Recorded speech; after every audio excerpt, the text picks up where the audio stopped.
The heavy iron door of the Blackwood oubliette groaned on its hinges, a sound like a dying animal echoing through the damp, salt-crusted stone walls.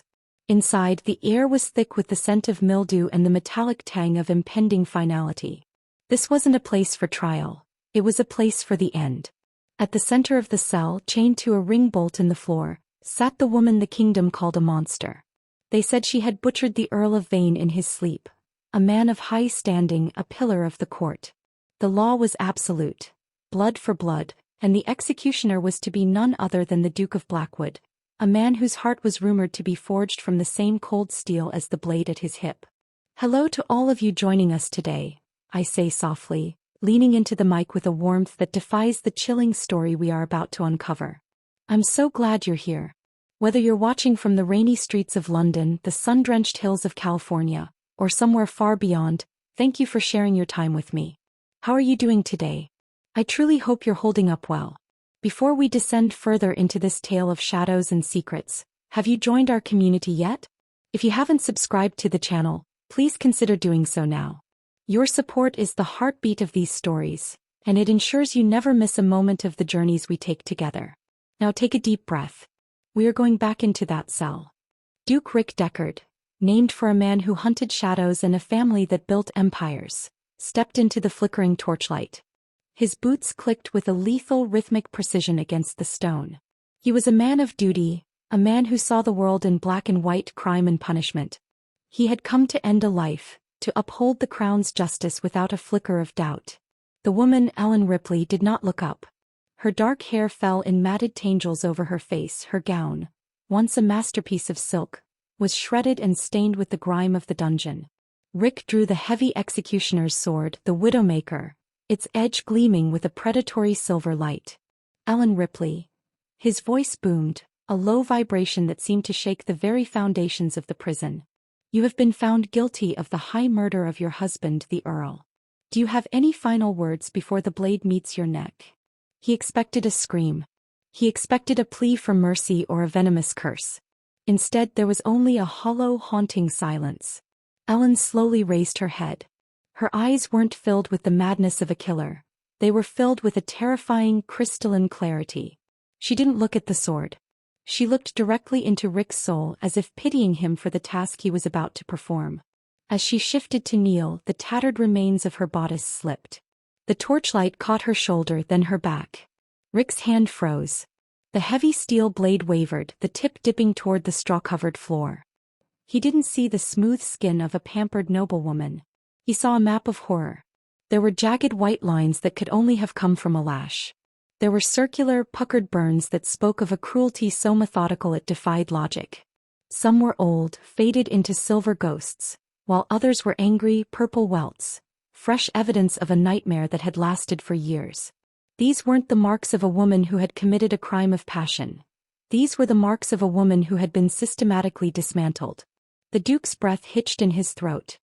He had led armies through the bloodiest trenches of the border wars. He had seen men torn apart by iron and fire, but the sight of these deliberate, intimate scars caused a cold sweat to break out across his brow. He realized in a sickening flash that the Earl of Vane hadn't been a victim. He had been a monster. And the woman before him wasn't a murderer. She was the only survivor of a private war no one else knew was being fought. "Who did this to you?" Rick whispered, his voice cracking, the unshakable Duke suddenly trembling. Ellen gave a small, tragic smile, her voice a mere ghost of a sound. "The man you are here to avenge, your grace. Are you going to finish it, or must I wait for the cold to do it for you?" Rick looked at the sword in his hand, then at the scars that screamed a truth the court had ignored. If he dropped the blade, he was a traitor to the crown. If he swung it, he was a murderer of the innocent. The silence in the oubliette was no longer the silence of death. It was the suffocating weight of 1,000 unspoken secrets. Rick Deckard, a man whose reputation was built on the granite foundation of the law, felt that foundation cracking beneath his boots.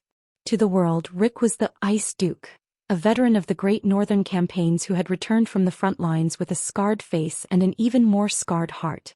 He lived by a code, a rigid, unyielding belief that order was the only thing keeping the kingdom from sliding into the abyss of anarchy. He had no wife, no children, and few friends. His only intimacy was with the heavy scrolls of legislation and the cold weight of his duty. He looked down at Ellen Ripley. This was a woman who, on paper, was the definition of privilege. The daughter of a marquis, the wife of an earl. She should have been draped in velvet and surrounded by the scent of lavender. Instead, she smelled of damp stone and iron. As Rick stared at her, he saw more than just the scars. He saw the way she held her shoulders, clenched as if expecting a blow even now in her final moments. This was the posture of a soldier who had been in the trenches for far too long. "Why didn't you speak at the trial?" Rick asked, his voice low, almost a growl of frustration. "Why did you sit there like a statue while they read the charges? You let them call you a cold-blooded assassin. You let them sentence you to this." Ellen leaned back against the weeping stone wall, the chains rattling softly, a metallic percussion to her grim reality. "Who would have listened, Your Grace?" she asked, her voice raspy from disuse but carrying a haunting melodic quality. "The judge was my husband's second cousin. The witnesses were servants he had bought and paid for with gold or threats. In their world, a husband's house is his kingdom, and whatever happens behind those doors is his divine right. If I had spoken the truth, they would have called me a liar. If I had shown them these marks, they would have said I was a masochist who craved the lash. Silence was the only dignity I had left." Rick felt a surge of something he hadn't felt in years. Empathy. It was a dangerous emotion for an executioner. He thought of his own past, of the father who had beaten the weakness out of him until Rick became the hollow vessel of justice he was today. He understood the architecture of fear. He knew how it could silence a person more effectively than any gag. But there was more to Ellen than just her victimization. As he watched her, he noticed the way her fingers traced a specific pattern on the floor, a tactical habit mapping her surroundings even in the dark. There was a sharp intelligence in her eyes, a spark of defiance that hadn't been extinguished by the Earl's cruelty. She wasn't just a survivor, she was a strategist who had finally made her move. "You killed him," Rick stated, though it sounded less like an accusation and more like a desperate need for a confession he could understand. "How?" "With his own hunting knife," she said, her eyes never wavering. "The one he used to mark me when he was bored. He was drunk, boasting about how he would break my spirit entirely by the morning. He fell into a stupor, and for the first time in 7 years he left the knife within reach. I didn't do it out of hate, Your Grace. I did it because I wanted to see the sun one more time without wondering if it would be the last thing I ever saw." The confession hung in the air, thick and heavy. Rick realized that the truth he had been sent to uphold was a lie. The Earl hadn't been a victim of a crime. He had been the architect of his own destruction. And yet the law didn't care about why. It only cared about what. "By the way," I whisper, breaking the tension for just a second, "the way Ellen describes her struggle is so raw, isn't it? If this story is touching your heart, please drop a comment below and let me know. Do you think Rick should follow the law or his heart? I'd love to hear your thoughts while we continue." Rick reached out, his gloved hand hovering near her scarred shoulder. He wanted to touch the marks, to acknowledge the pain, but he pulled back. He was the Duke of Blackwood. He was the executioner. He was the man who was supposed to bring the blade down. "My motivation has always been the law," Rick whispered to himself more than to her. "But the law is supposed to protect the innocent. If I kill you, I am merely finishing what he started." "Then do it," Ellen said, a single tear finally escaping and tracing a path through the dirt on her cheek. "I've been dead since the day I married him. This is just the formality." Rick looked at her, really looked at her, and saw the hidden depth of a woman who had fought a war in silence for 7 years. He saw a soul that was more honorable than any of the lords sitting in the high courts. He saw someone who deserved to live, not just survive. The seed of rebellion was planted in the Duke's heart. He was a man who never broke the rules, but as he looked into Ellen's eyes, he realized that some rules were meant to be burned to the ground. The heavy atmosphere of the cell was shattered not by a scream, but by the frantic echoing clang of the alarm bell atop the prison's highest spire. The sound vibrated through the stone, rattling the chains bound to Ellen's wrists. Rick's hand tightened on the hilt of the Widowmaker. Something was wrong. The execution was scheduled for the stroke of midnight, and the moon had barely cleared the horizon. Suddenly, the heavy iron door burst open with a violent crash. A man clad in the crimson and gold livery of the Royal High Court strode in, flanked by 4 armored guards. This was Han Solo, a high-ranking magistrate with a reputation for being as slippery as he was ambitious. He wasn't supposed to be here. The Duke was granted total autonomy in the Blackwood Oubliette. Duke Deckard. Han shouted, his breath coming in ragged gasps, though his eyes remained sharp and calculating. Hold your hand.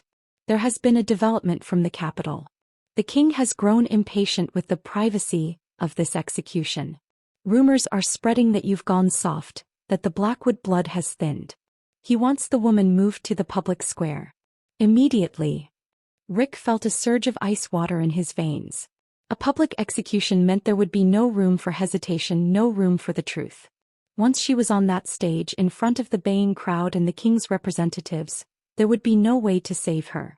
The warrant gave me jurisdiction, Rick said, stepping between the magistrate and the kneeling woman, his massive frame shielding her scarred back from their prying eyes. I do not take orders from the gossip of the court, Magistrate Solo. This isn't gossip, Duke, Han sneered, stepping closer, his eyes darting toward Ellen. It's a direct mandate. And there's more.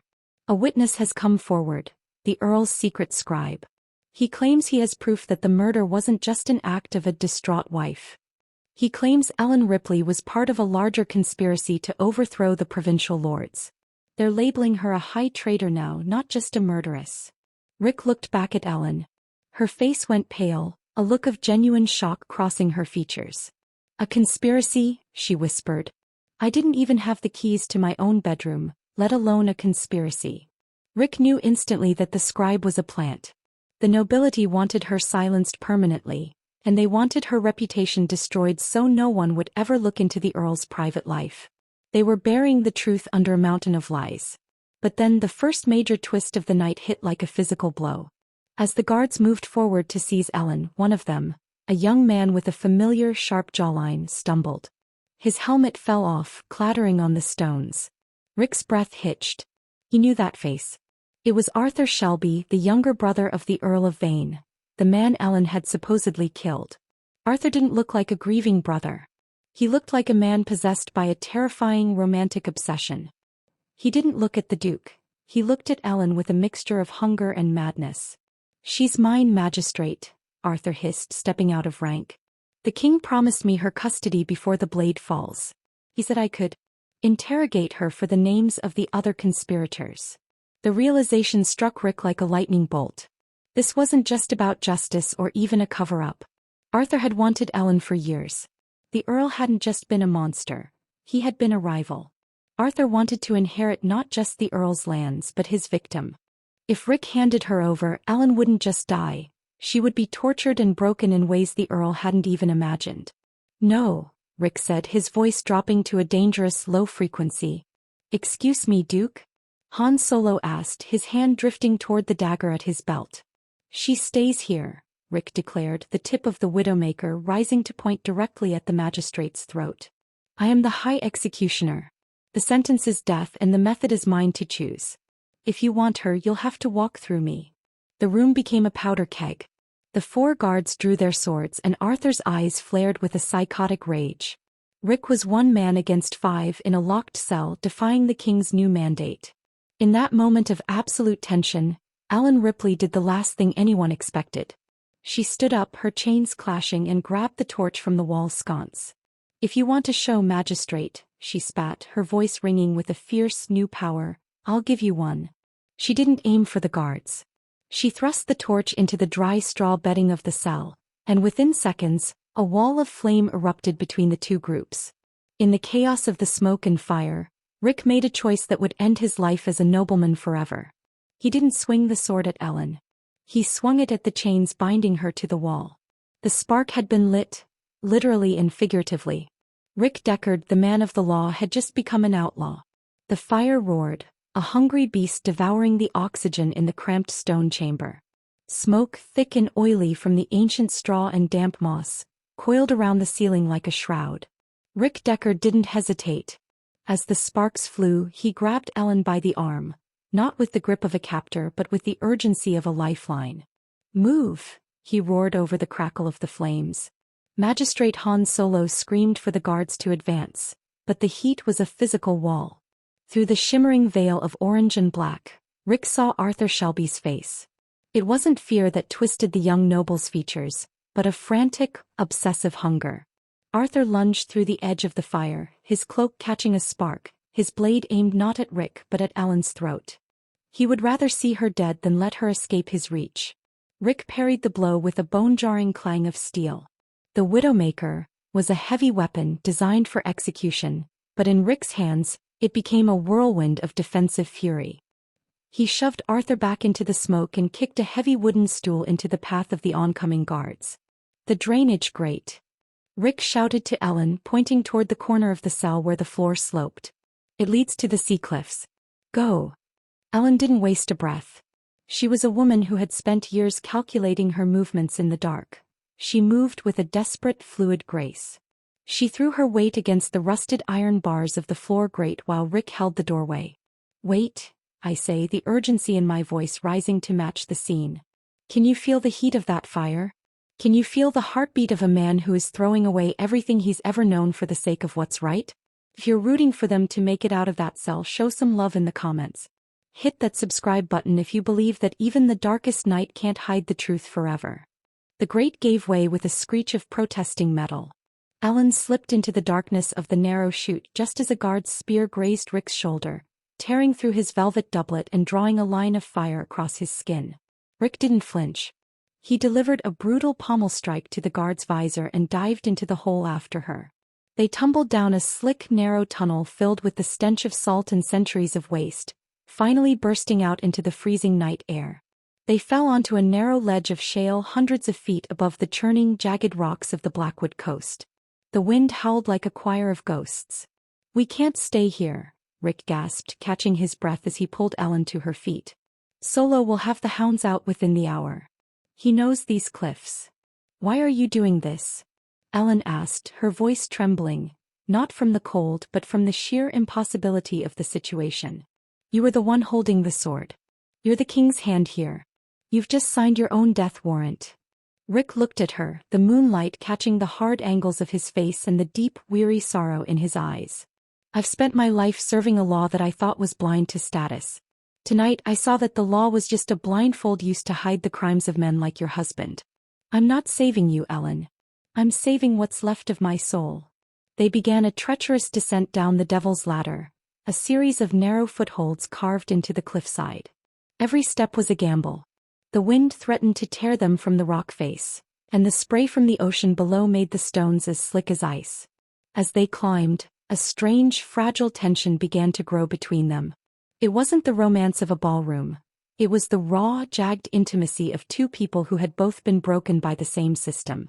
When Ellen slipped, Rick's hand was there, his massive palm steadying her, his fingers lingering for a second too long against her waist. When the wind died down, she caught the scent of him, leather, old parchment, and a surprising hint of cedar. But the obstacles were only beginning. Halfway down, a horn blast echoed from the fortress above. They've reached the shore road, Rick whispered, looking down.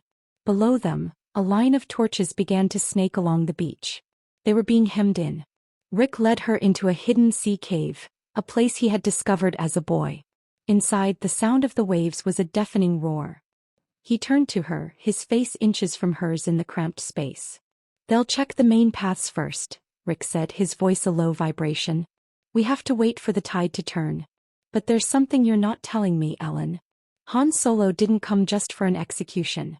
He mentioned a scribe. He mentioned a conspiracy. Why would they go to such lengths to frame you for something more than a murder? Ellen looked away, the moonlight reflecting off the scars on her arms, marks that seemed to glow like silver ribbons in the dark. Because I didn't just kill him, Rick. I took something from his study. Something he was holding for the Shelby family. A ledger that proves the Earl and Arthur weren't just lords. They were the ones funding the rebels to destabilize the king's borders. They wanted the war to continue so they could sell iron to both sides. The revelation hit Rick like a physical blow. This wasn't just a domestic tragedy. This was high treason on a national scale. Where is it? Rick asked, his heart hammering against his ribs. Hidden, she said, her eyes meeting his with a fierce, burning intelligence. In a place they'll never find. But as long as I'm alive, I'm a walking piece of evidence. That's why Arthur wants me. Not just for his sick games, but because I'm the only one who can hang him. The stakes had just shifted from survival to a revolution. But with the Duke and the murderess, trapped in a cave while an army of conspirators closed in, their chances of reaching the king with the truth were narrowing to a razor's edge. And as the cold set in, the heat between them began to burn even brighter. The tide began to recede, leaving behind a path of glistening, treacherous silt. Rick and Ellen moved like ghosts through the gray mist of dawn, heading toward the ruined Abbey of St. Jude, a place long abandoned and whispered to be cursed. It was here, Ellen claimed, that she had hidden the ledger that could topple the Shelby dynasty. Inside the abbey, the air was still and smelled of ancient dust and forgotten prayers. Rick kept his hand on the hilt of his sword, his senses dialed to the snapping of every twig. The journey through the night had stripped away the formalities of their stations. He no longer saw a prisoner, he saw a partner. He saw the way she moved with a quiet, lethal efficiency, her eyes constantly scanning the shadows. "The crypt," Ellen whispered, leading him toward a heavy stone slab behind the altar. "He never thought I'd come here. He thought I was too afraid of the dark. He didn't realize the dark was the only place I felt safe." Together they heaved the slab aside. Tucked into a niche behind a crumbling statue of a weeping saint was a leather-bound book, sealed with the Earl's wax crest. Rick cracked the seal, his eyes racing over the columns of numbers and names.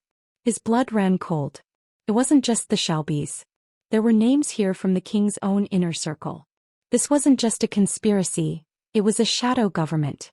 "This is enough to burn the whole court down," Rick breathed, the weight of the evidence heavy in his hands.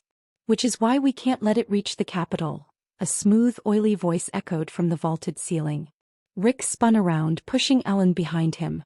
Stepping out from the shadows of the arched doorway was Han Solo, but he wasn't alone.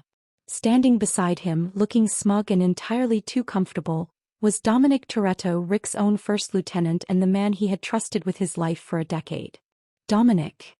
Rick felt a coldness in his chest that had nothing to do with the morning air. "What is this?" "It's business, Rick," Dominic said, his voice devoid of its usual camaraderie. He held a heavy crossbow leveled at Rick's chest. "You were always too obsessed with the letter of the law. You never understood the power of the ink it's written with. The Shelbys pay better than the king ever did. And they pay in gold, not honor." The betrayal was a jagged blade in Rick's heart. He realized then that Han Solo hadn't been tracking them through luck. Dominic had been feeding him their location since they left the sea cave.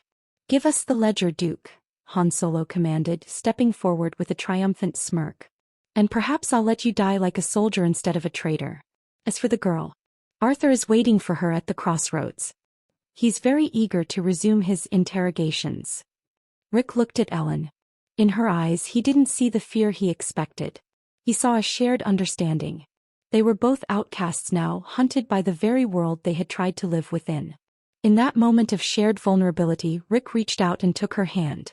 It was the first time he had touched her with affection, a silent promise that he would not let her fall back into that hell. "You want the ledger?" Rick asked, his voice becoming a low, dangerous rumble. He held the book over the flickering candle Ellen had lit to find the niche. "Come and take it.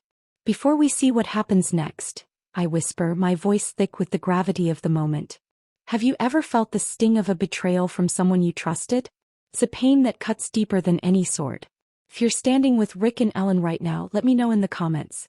And if you haven't subscribed, do it now, because the stakes are about to hit the point of no return." Just as Han Solo signaled the guards to rush, a massive explosion rocked the abbey. The floor buckled and thick acrid smoke filled the room. But it wasn't Rick's doing. Arthur Shelby burst through the stained glass window, leading a secondary faction of mercenaries. He wasn't working with Han Solo, he was usurping him. Arthur didn't want the ledger for the conspiracy. He wanted it to blackmail the other lords and take the throne for himself. "Kill the magistrate," Arthur screamed, pointing at Han. "And bring me the woman. The Duke is mine." The abbey turned into a three-way slaughterhouse.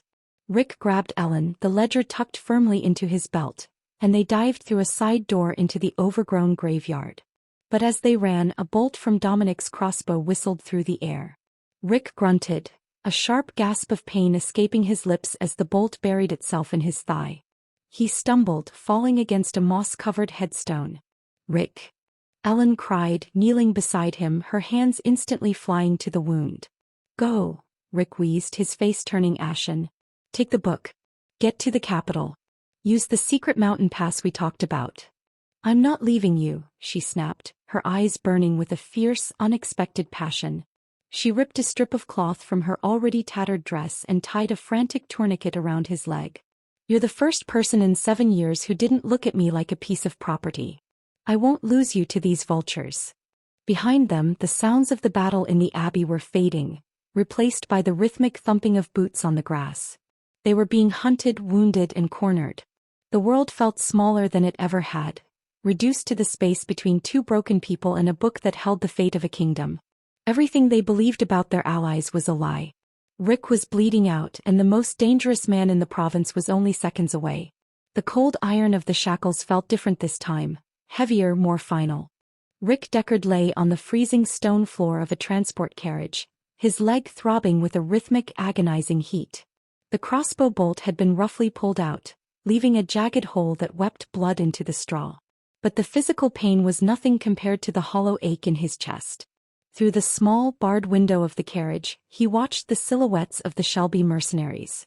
And in the carriage ahead, he knew Ellen was being held. They had been separated the moment Arthur's men overran the graveyard. Rick had fought until his vision blurred, but a heavy mace to the back of his skull had finally brought the ice duke to his knees. The ledger was gone. Arthur had snatched it from Rick's belt with a triumphant howl, mocking the duke's noble fall before ordering his men to burn the abbey to the ground to hide the bodies of Han Solo and his guards.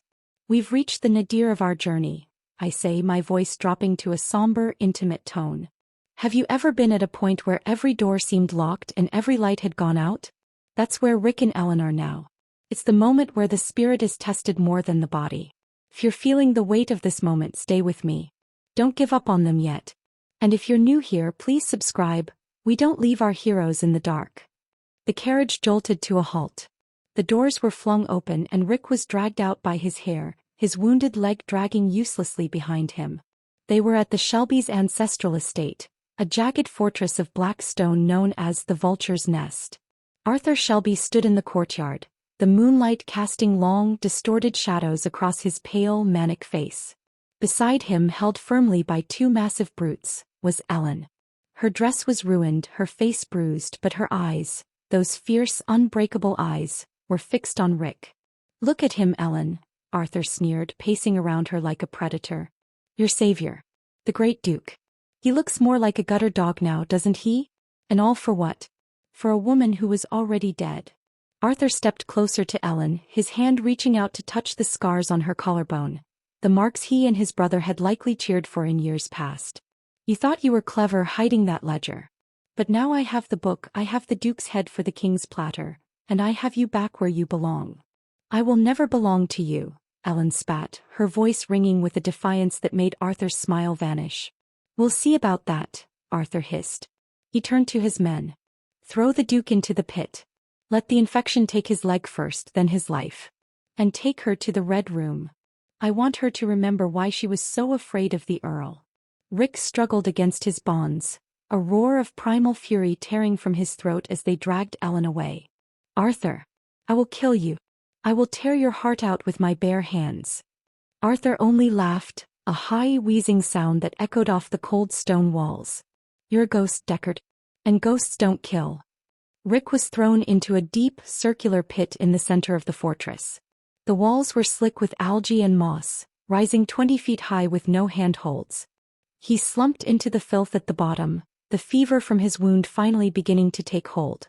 His mind drifted, flickering between images of the battlefield and the way Ellen had looked in the moonlight when she told him she wouldn't leave him. He was alone. He was broken. The woman he had learned to love was being marched toward a nightmare he couldn't stop. The conspiracy had won, the truth was buried, and the law he had spent his life defending was being used as a shroud for his own execution. In the silence of the pit, Rick Deckard closed his eyes, the darkness of the darkest hour finally swallowing him whole. The darkness in the pit was absolute, save for a single mocking patch of starlight high above. Rick's breath came in ragged, shallow whistles. The fever was a predatory beast, gnawing at his mind, conjuring hallucinations of the earl's cold eyes and the sound of the executioner's blade. But through the haze of agony, a different sound emerged, a rhythmic metallic scraping from the wall behind him. A loose stone fell away and a familiar face peered through the narrow gap. It wasn't a guard. It was Arthur Shelby, not the lord but the younger, overlooked stable boy who shared the same first name as the monster above. He was a lad Rick had once shown kindness to during a royal inspection, sparing him from a lashing for a minor mistake. "Your Grace," the boy whispered, sliding a small leather pouch through the hole. "The guards are drunk on the Shelby wine, celebrating the traitor's capture. I can't get you out through the halls, but I brought this." Inside the pouch was a vial of potent antiseptic, a clean bandage and, most importantly, the Widowmaker's smaller companion, a serrated dirk Rick had hidden in his boot that the guards had missed in their haste. "The lady." Rick wheezed, the sight of the steel acting like a jolt of adrenaline to his heart. "Where is she?" "In the North Tower, Your Grace. But you must hurry." "Arthur. The Lord Arthur. He's called for the blacksmith. He means to brand her with the Shelby crest before the sun rises. He wants the world to see she's his property before he finds her dead." The image of that white-hot iron touching Ellen's already scarred skin acted as a catalyst. The ice duke didn't just melt. He vaporized into a cloud of lethal intent. Rick poured the antiseptic onto his wound, biting through his lip to keep from screaming as the liquid scorched the infection. He bound the leg tight, deadening the pain through sheer force of will. "I've lived my life by the law," Rick whispered, his voice returning with a gravelly, terrifying resonance. "But the law is dead. Tonight there is only retribution." Using the dirk in the gaps between the ancient stones, Rick began a grueling vertical ascent. Every inch was a battle against gravity in his own failing body. His muscles screamed and his fingernails bled, but he saw Ellen's face in the moonlight, not as a victim, but as the woman who had tied a tourniquet with a piece of her soul. He reached the top, rolling onto the battlements just as the stable boy created a diversion in the courtyard, setting fire to the haywinds. As the alarm bells began to ring, the same bells that had signaled their flight from the prison, Rick moved through the shadows of the North Tower like a vengeful ghost. "Before we reach the climax of this rescue," I say, my voice low and intense, "have you ever found a reservoir of strength you didn't know you had? That moment where you decide that nothing will stop you? That's where Rick is. If you're cheering for him to reach that tower in time, let me know in the comments. Subscribe if you believe that scars are not signs of weakness, but medals of survival." He reached the heavy oak door of the Red Room. Inside he heard Arthur's voice, oily and triumphant, and the hiss of a brazier. "One last mark, Ellen," Arthur was saying. "To show the world who you belong to." "I belong to no one," Ellen's voice rang out, steady and cold as a winter stream. "And you are already a dead man. You just haven't realized it yet." Rick didn't knock.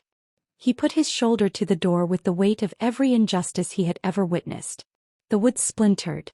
He stepped into the room, a blood-stained, mud-caked specter of the man he used to be. Arthur spun around, the branding iron glowing a demonic orange in his hand. His eyes widened in genuine, superstitious terror. "You're supposed to be in the pit. You're a dying man." "I died in that cell," Rick said, drawing the dirk, his eyes locking onto Ellen, who stood tall despite her chains. "I'm just here to make sure you don't outlive me." The turning point was reached. The victim was no longer waiting to be saved, and the executioner was no longer following the law. The final confrontation had begun, and the truth was finally ready to be written in blood. The air in the Red Room was suffocating, thick with the smell of burning coal and the metallic tang of fear. Arthur Shelby lunged, not with the grace of a swordsman, but with the desperation of a cornered rat. He swung the white-hot branding iron in a wide, whistling arc. Rick ducked, the heat of the metal singing his hair, and felt the familiar cold clarity of the battlefield settle over him. His legs screamed in protest, but he moved with a jagged, lethal precision. "You think you're a hero, Deckard?" Arthur hissed, dropping the iron and drawing a hidden rapier from his cane. "You're a traitor to your king. You're protecting a murderess." "I'm protecting the only truth left in this kingdom," Rick roared. He didn't have his heavy sword, but he had the dirk and a lifetime of knowing exactly where a man was most vulnerable. He parried a thrust from Arthur's rapier, the thin blade sliding off his steel guard, and stepped into the villain's reach. Rick drove his elbow into Arthur's throat, sending the nobleman sprawling back against the stone wall. Meanwhile, Ellen hadn't been idle. As the two men clashed, she had used the heat of the brazier to weaken the iron pin of her shackles. With a grunt of effort that echoed the years of suppressed rage she had carried, she snapped the heated metal. She didn't run for the door. She ran for the heavy mahogany desk in the corner where the ledger lay, the heart of the conspiracy. "The book, Rick," she shouted, clutching it to her chest. Arthur scrambled to his feet, blood trickling from his mouth, his face a mask of psychotic fury. He realized he was losing everything, his prize, his leverage, and his life. He lunged at Ellen, his rapier leveled at her heart. "If I can't have you, no one will." Rick didn't think. He threw himself into the path of the blade. The steel bit deep into his shoulder, a sickening thud that should have ended him. But Rick didn't fall. He grabbed Arthur by the throat with one hand and drove the dirk home with the other. "For every scar you gave her," Rick whispered into Arthur's ear, "and for every lie you told the world." Arthur's eyes drifted upward, the light of his ambition fading into a dull, gray void. He slumped to the floor, the vulture of Blackwood finally grounded. "It's over," I say, my voice trembling with the release of the tension. "The monster is gone. But the cost. Look at the cost. Can you see the way Ellen looks at Rick right now? That's not just gratitude. That's a soul recognizing its twin in the dark. If you've ever fought a battle you thought you'd lose, leave a victory in the comments. And if you haven't subscribed yet, this is the moment, because justice has finally arrived." But the resolution wasn't just in the death of a villain. As Rick leaned against the wall, clutching his bleeding shoulder, the doors to the tower were kicked open once more. It wasn't the mercenaries. It was the King's Royal Guard, led by the stable boy who had ridden through the night to fetch the one man who could truly end this, the High Justice of the realm. "Duke Deckard," the High Justice said, surveying the carnage and the glowing branding iron. "Explain yourself." Ellen stepped forward. She didn't hide her scars this time. She let the torn fabric of her dress fall away, revealing the map of her suffering to the highest authority in the land. She held out the ledger. "The explanation is in these pages, my lord," she said, her voice clear and unbroken. "And on my skin. The Duke didn't betray the king. He saved the king from the vipers in his own court." The High Justice took the book, his eyes widening as he realized the depth of the Shelby treason. He looked at the Duke, bloodied, broken, but standing tall beside a woman who had been sentenced to die. "The sentence is stayed," the Justice declared, his voice echoing through the tower. "Ellen Ripley is hereby under the protection of the crown. And Duke Deckard, you are no longer an executioner. You are a witness to the truth." The twist wasn't just that they survived. It was that they had dismantled a kingdom's corruption with nothing but their own broken bodies and a refusal to stay silent. The battle was won, the villains were dead, and for the first time in her life, Ellen Ripley was truly free. The morning sun broke over the jagged peaks of the Blackwood estate, but for the first time in memory, the light didn't feel like an intruder. It felt like a benediction. The vulture's nest was no longer a stronghold of secrets. It was a hive of activity as the Royal Guard dismantled the remains of the Shelby conspiracy. 6 months had passed since the night in the Red Room. Rick Deckard stood on the balcony of his ancestral home, his gaze fixed on the horizon where the sea met the sky. He walked with a slight limp now, a permanent reminder of the price he had paid, but the cold, hollow weight he had carried in his chest for years was gone. He was no longer the Ice Duke. The king had fully restored his titles, purged the corrupt lords named in the ledger, and offered Rick a seat on the High Council. Rick had declined. He had seen enough of courts and power. He had found something far more valuable in the quiet aftermath of the storm. He heard the soft rustle of silk behind him. He didn't need to turn to know who it was. The scent of jasmine and the steady, rhythmic step told him everything.